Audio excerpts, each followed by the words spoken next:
Tuesdays with Morrie, an old man, a young man, and life's greatest lessons. Mitch Albom.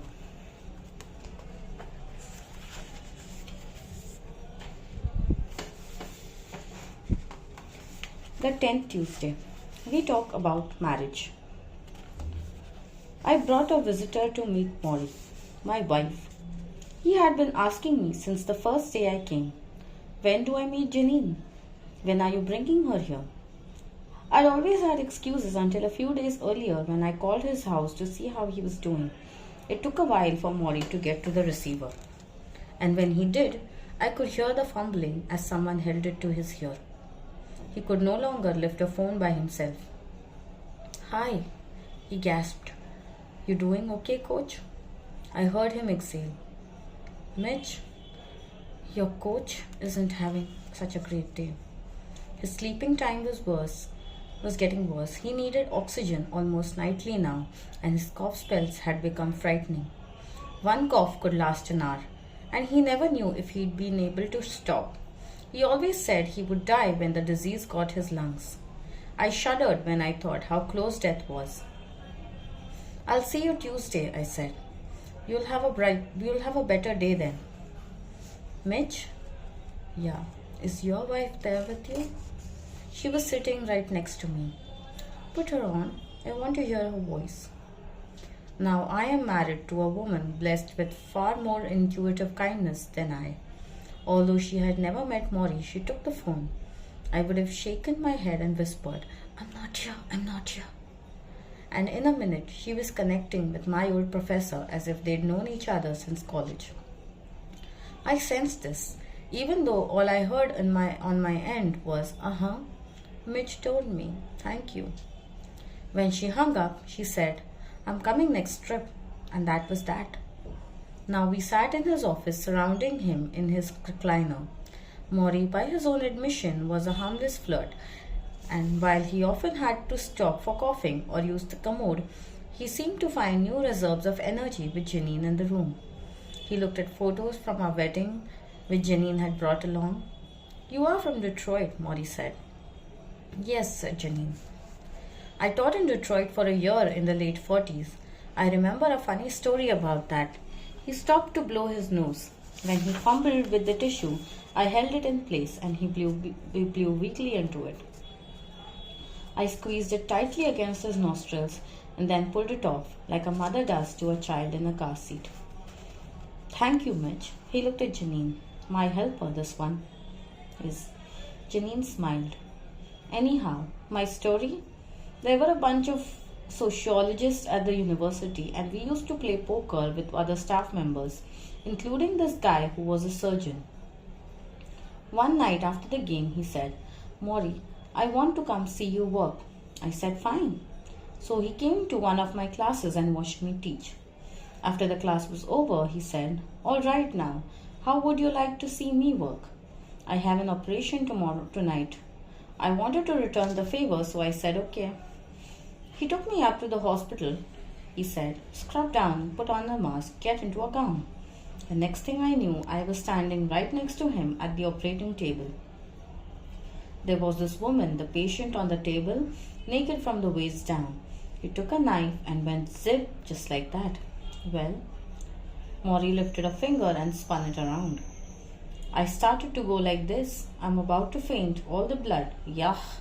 The nurse next to me said, what's the matter, doctor? I said, I'm no damn doctor. Get me out of here. We laughed and Morrie laughed too, as hard as he could with his limited breathing. It was the first time in weeks that I could recall him telling a story like this. How strange, I thought, that he nearly fainted once from watching someone else's illness, and now he was so able to endure his own. Connie knocked on the door and said that Morrie's lunch was ready. It was not the carrot soup and vegetable cakes and green pasta I had brought that morning from the bread and circus. Although I tried to buy the softest foods now, they were still beyond Morrie's limited strength to chew and swallow. He was eating mostly liquid supplements, with perhaps a bran muffin tossed in until it was mushy and easily digested. Charlotte would almost puree everything in a blender now. He was taking food through a straw. I still shopped every week and walked in with his bags to show him, but it was more for the look on his face than anything else. When I opened the refrigerator, I would see an overflow of containers. I guess I was hoping that one day we could go back to eating a real lunch together, so I could watch the sloppy way in which he talked while chewing and food spilling happily out of his mouth. This was a foolish hope. So, Janine, Morrie said. She smiled. You are lovely. Give me a hand. She did. Mitch says that you are a professional singer. Yes, Janine said. He says you're great. Oh, she laughed. No, he just says that. Morrie raised his eyebrows. Will you sing something for me? Now, I have heard people ask this of Janine for almost as long as I've known her. When people find out you sing for a living, they always say, sing something for us. Shy about her talent and a perfectionist about conditions, Janine never did. She would politely decline, which is what I expected now, which is when she began to sing. The very thought of you and I forget to do the little ordinary things that everyone ought to do. It was 1930s standard, written by Ray Noble, and Janine sang it sweetly, looking straight at Morrie. I was amazed once again at his ability to draw emotion from people who otherwise kept it locked away. Morrie closed his eyes to absorb the notes.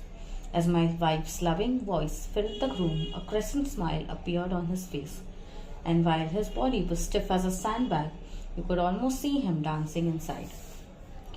I see your face in every flower, your eyes in the stars above. It's just the thought of you, the very thought of you, my love. When she finished, Morrie opened his eyes and tears rolled down his cheeks. In all the years I have listened to my wife sing, I have never heard her the way he did that moment. Marriage. Almost everyone I knew had a problem with it. Some had problems getting into it, some had problems getting out. My generation seemed to struggle with the commitment, as if it were an alligator from some murky swamp. I had gotten used to attending weddings, congratulating the couple, and feeling only mild surprise when I saw the groom a few years later sitting in a restaurant with a younger woman whom he introduced as a friend. You know, I am separated from so and so, he would say. Why do we have such problems? I asked Morrie about this. Having waited 7 years before I proposed to Janine, I wondered if people my age were being more careful than those who came before us, or simply more selfish. Well, I feel sorry for your generation, Morrie said. In this culture, it is so important to find a loving relationship with someone because of so much of the culture does not give you that. With the poor kids today, either they're too selfish to take part in a real loving relationship, or they rush into marriage and 6 months later they get divorced. They don't know what they want in a partner. They don't know who they are themselves. So how can they know who they are marrying? He sighed. Morrie had counseled so many unhappy lovers in his years as a professor. It's sad because a loved one is so important. You realize that especially when you're in a time like I am, when you're not doing so well. Friends are great, but friends are not going to be here on a night when you're coughing and can't sleep, and someone has to help you sit up all night with you, comfort you, try to be helpful. Charlotte and Morrie, who met as students, had been married 44 years. I watched them together now when she would remind him of his medication or come in and stroke his neck or talk about one of their sons. They worked as a team, often needing no more than a silent glance to understand what the other one was thinking. Charlotte was a private person, different from Morrie, but I knew how much he respected her because sometimes when he spoke, he would say, Charlotte might be uncomfortable with me revealing that, and he would end the conversation. It was the only time Morrie held anything back. I've learned this much about marriage, he said. Now, you get tested. You find out who you are, who the other person is, and how you accommodate or you don't. Is there some kind of a rule to know if a marriage is going to work? Morrie smiled. Things are not that simple, Mitch. I know. Still, he said, there are a few rules I know to be true about love and marriage. If you don't respect the other person, you're going to have a lot of trouble. If you don't know how to compromise, you're going to have a lot of trouble. If you can't talk openly about what goes on between you, you are going to have a lot of trouble. And if you don't have a common set of values in life, you're going to have a lot of trouble. Your values must be alike. And the biggest one of those values, Mitch? Yes, your belief in the importance of your marriage. He sniffed and then closed his eyes for a moment. Personally, he sighed and his eyes still closed. I think marriage is a very important thing to do, and you're missing a hell lot of it if you don't try it. He ended the subject by quoting the poem he believed in like a prayer. Love each other or perish. Okay, question, I say to Morrie. His bony fingers hold his glasses across his chest, which rises and falls with each labored breath. What's the question? He said. Remember the book of Job from the Bible? Right. Job is a good man, but God makes him suffer to test his faith. I remember. Takes away everything he has, his house, his money, his family, his health, makes him sick to test his faith. Right, to test his faith. So I'm wondering, what are you wondering? What do you think about that? Morrie coughs violently. His hand quivers as he drops them by his side. I think, he says smiling, God overdid it.